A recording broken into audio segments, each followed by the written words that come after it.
بسم الله، الحمد لله، والصلاة والسلام على رسول الله. السلام عليكم ورحمة الله تعالى وبركاته. اليوم ان شاء الله نصاوب معكم كاب غزال. عندي هنايا نص كيلو ديال اللوز.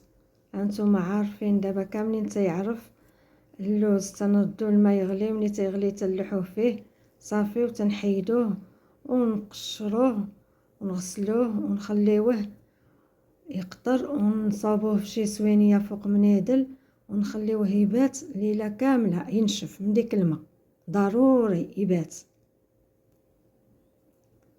لا غدا في الصباح تنطحنوه. عندي انا هنا نص كيلو ديال اللوز غنطحنوه مع 200 غرام ديال السكر، وما كانوا تيطحنوه مع 250 غرام. انا نقصت 50 غرام، غنطحنوه مع 50 غرام ديال السكر. عندي هنايا معلقه كبيره ديال الزبده حيوانيه. عندي راس المعلقه الصغيره، هي الراس، شويش ديال القرفه. وعندي معلقه صغيره ديال المسكه الحره. انا المسكه الحره طحناها مع شويش ديال السكر ناعم. وعندي ماء الزهر باش نجمع العجين. ماء الزهر يكون بلدي. انا هذا عندي مصوب على الدار. دابا غندوزو باش نخلطو هاد المكونات كلها ونعركو هاد العقده مزيان. انا ما تنديرش فيها الجليكوز، ما تنديرش الكونفيتور، لان زمان ما كانوش تيديروا هادشي. هما كانوا تيكثروا السكر زمان. بحال دابا كيلو ديال اللوز تيطحنوه مع 750 غرام ديال السكر، كيلو الا ربط السكر. ولكن دابا نتوما عارفين كلشي ولا تيحاول تينقص السكر. انا المهم نقصت واحد 50 غرام وغنعطيها العريك مزيان. هي السر ديال التعليكه ديالها هو العريك. كل ما عركتيها تخرج مزيان وتتجي معلكه. ومن غير هاد القضيه خص يكون اللوز بلدي ضروري، لان اللوز البلدي هو اللي تيكون ميدم. هذاك الرومي تيكون ناشف. باش العقده تجيكم مزيانه والكعبه تجي معلكه ضروري من العريك ديال العقده واللوز يكون بلدي. هذاك اللوز اللي تيكون تنلقاوه مخلط، فيه اللي صحيح فيه اللي مهرس، هذاك هو البلدي. دابا نخلطوا هاد المكونات مع العقده مزيان، وغنبقاو نضيفوا ماء الزهر شويه بشويه. انا عندي هنايا واحد فايته 4 كاس ديال ماء الزهر، وغنبقى نضيفو شويه بشويه.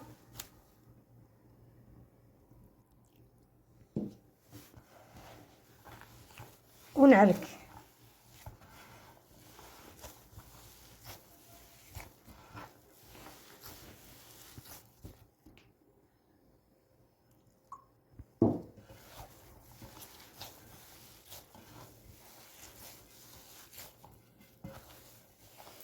نبقى مستمره بهذه الطريقه هذه تتولي لي العقده معلكه في يدي.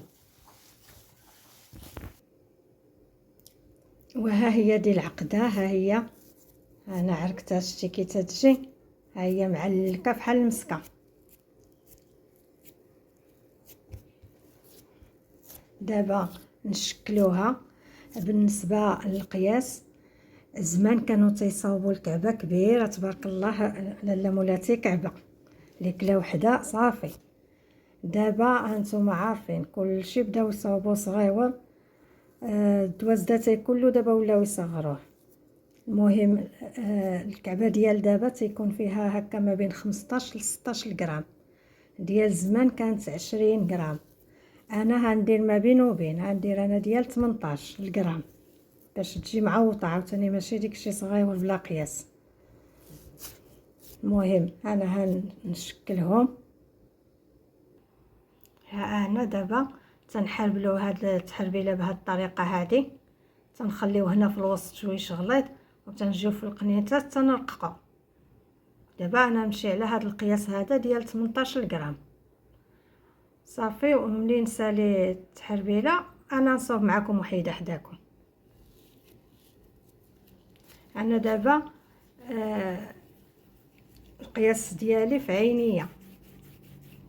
المهم انا عارفه القياس، نتوما باش تحكموا في القياس بغيتو توزنوه في الميزان الافضل. ها هي هادي بهاد الطريقه هادي. نبقى مستمره تنسالي العقده اللي عندي كلها ونقول لكم بشحال خرجت لي مكعبه. وها هما هادو الحريبلات وجدتهم، راه عطاوني 40 حربول. دابا غنغطيهم بلاستيك غذائي باش ما العقده ما تنشفش، وندوزو نصاوبو العجين باش نلويو العقده. المهم دابا القياس ديال 18 غرام.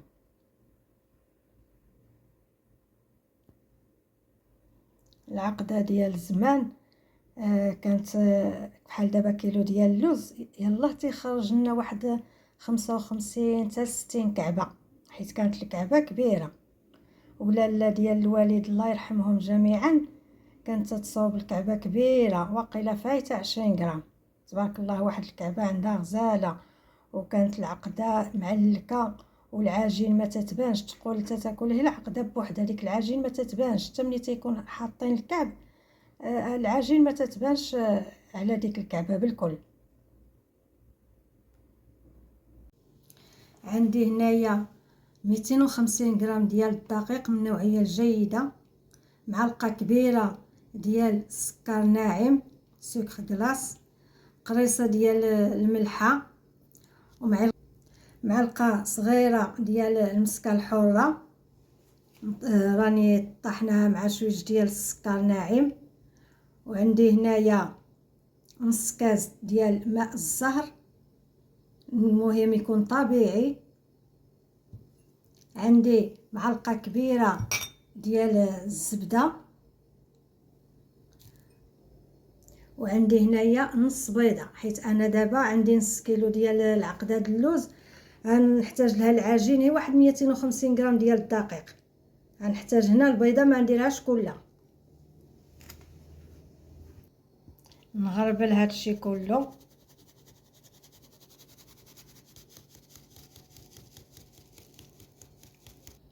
نضيفو الزبده نطلقوها مع هاد الدقيق خليها نرملوها.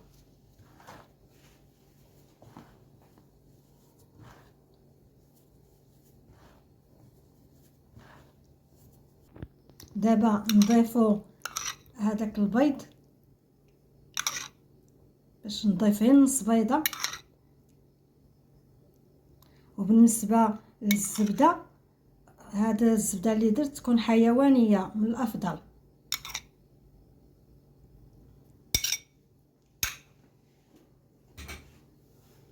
نخلطو هذا الشيء ونبقاو. دابا عندي انا هنايا نص كاس ديال ماء الزهر، انا هنشوف واش هنصلحو كامل او غيبقى منه شويش، حيت العجينه ديال الكبغزل تيخصها تكون قاصحه. بسم الله. غنبقى نضيف ماء الزهر شويش بشويه.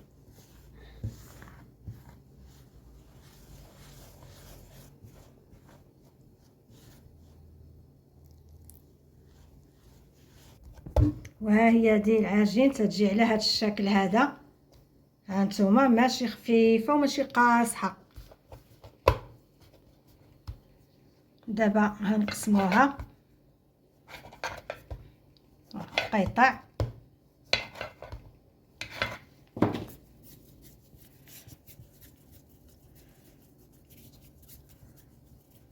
انا عجنتها بيدي باش نتحكم في العجين وباش نعرف العجين فين وصل. الحمد لله لي يدينا مغسولين. صافي نكورهم كاملين ونحطهم في بلاستيك غذائي ونخليهم يرتاحوا شويش وعاد نرجع لهم. ندهنوا واحد دهنه خفيفه بالزيت ونحطوا العجين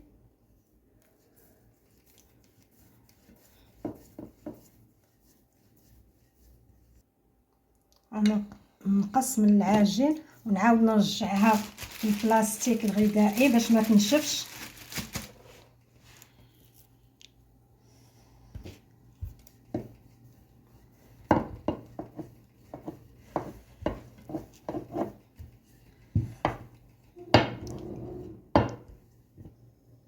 دابا نحطو العقده ديال اللوز ونلويو عليها العجين بهذه الطريقه هذه،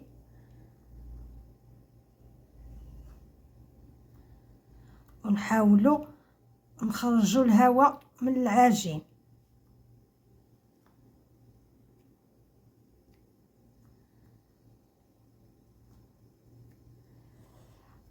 ونبقاو من هنا من القناة وحنا طالعين الفوق.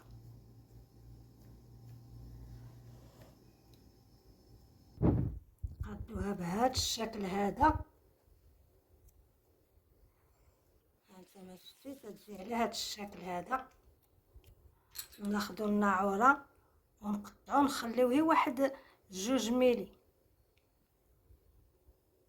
بهذه الطريقه هذه.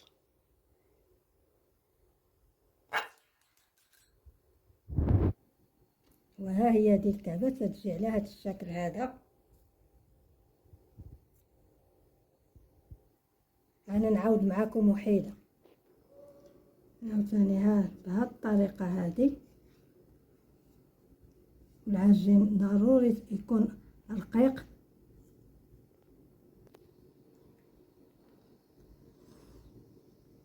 هي تعطيوها الخاطر وراها تصدق معاكم، وتحاولوا تخرجوا الهواء من العجين باش الكعبه ما تنفخش معاكم في الطياب. ودابا تنجيو من التحت ونطلعوا الفوق من القناه ونطلعوا صافي. وناخذوا الناعوره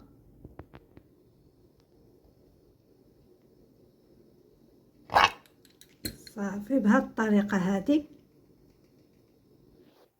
وها هي هذه الكعبه الثانيه تجي على هذا الشكل هذا.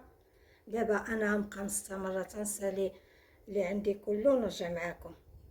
انا نصاوب معكم وحده اخرى. تنجيو ونبداو نبركو باش نخرجوا الهواء من العجين تنوصلوا لهذا القنص. ها شتي، ها هو الهواء، ما خصش يبقى لنا هنا. ها نبقاو هكذا تندفعوه تنخرجوه.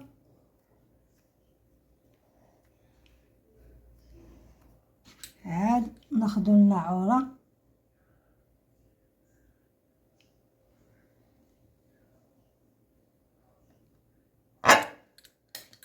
صافي ونهزوا الكعبه وعاد نصاوبوها. دابا غنبقاو نجيو من القناه وحنا تنطلعوا الفوق بهذه الطريقه هذه. تنشكلوا هذه القبه هذه، وانا مره تندهن هذا سطح العمل بقطره ديال الزيت هكا. تندير هي صبعي في الزيت وندهن حيت انا ما تنطلقش العجين بالطحين. ها هو هذا تيجي على هذا الشكل هذا، ومازال هنكمل اللي بقالي ونرجع معاكم. وها هما هادو الكعب غزال انا ساليتهم، ها هما كاملين. وهادو اللي بقاو لي حطيتهم في هاد الصينيه هادي تا هما. ايوا دابا غنغطيوهم ونغطيوهم غير بمنيدل ونخليوهم يباتوا. ضروري ما يباتوا، الكعبه تتبات باش تتنشف العجين. وراه صدقوني حتى اللي ما عمرها ما صاوبات كعب غزال بهذه الطريقه هذه راه تعرفي تصاوبيه. غتبقاي تجربي في الاول غير في رابعه اللوز. حتى انا في اول ما كنت نصاوب الكعب غزال كنت نجرب غير بشويش ديال اللوز هكا. قيمه رابعه بقيت حتى تطلقات يدي. راه خصكم غير شويه ديال الخاطر وتتبعوا الشرح. والنجاح العقده ديال اللوز هو ان يكون اللوز بلدي، هذه ضروريه تيكون ميدان وتتكون فيه ديك الطيبه ديال اللوز حاضره، ما يحتاجش عاد ديري الروح د اللوز ولا شي اضافات اخرى. والعريك وتعرك مزيان وبلا ما نضيفوا لا جلوكوز ولا عسل ولا حتى شي حاجه. الكعبه ديال الزمان ما كانش فيها هاد الاضافات بالكل وكانت تجي معلكه. ايوا صافي دابا نخليوها تبات وان شاء الله تلا غدا وعاد نقول لكم الطريقه ديال الطهي ديالها. وها هي ديال الكعبه من بعد ما باتت. دابا غنشدو واحد الطريف ديال الزبده هكذا بحراره المطبخ وندهنوا به الكعبه بهذه الطريقه هذه.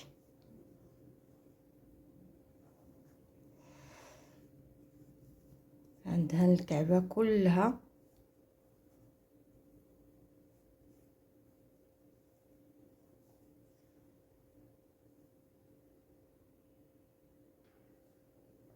نعاود عاوتاني وحده اخرى بهذه الطريقه هذه.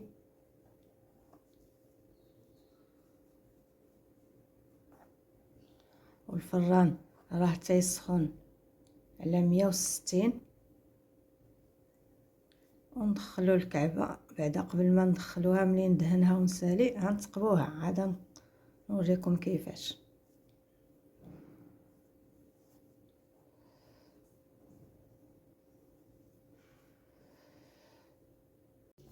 دابا غنشدو واحد الابره ونعقموها باش غنثقبوا الكعب حتى تتخرج على هنايا لهذا الشيء.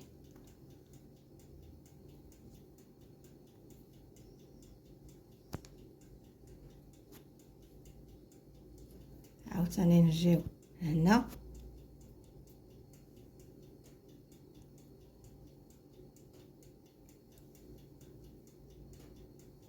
نديرو وحده في الوسط صافي بهذه الطريقه هذه. ضروري ما تقبوهم. غنعاود معكم وحيده حتى تخرج وهنا في الوسط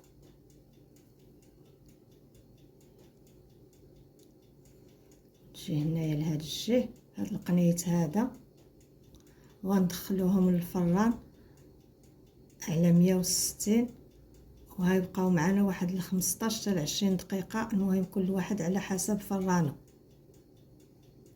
ونرجع معاكم. ايوا ها هو هذا الكعب تيجي على هذا الشكل هذا ونتمنى حتى نتوما تجربوه راه تيجي غزال وتيصدق. انا نقسم معكم وحيده تشوفوا كي تجي شتي تجي معلكه غزاله. ونتمنى حتى نتوما تصاوبوه وتاكلوه بالصحه والراحه وعيدكم مبارك مسعود. الله يدخلوا عليكم بالصحيحه وبالقوه وباش تتمناو وخليت لكم الراحه في هذه الساعه. السلام عليكم.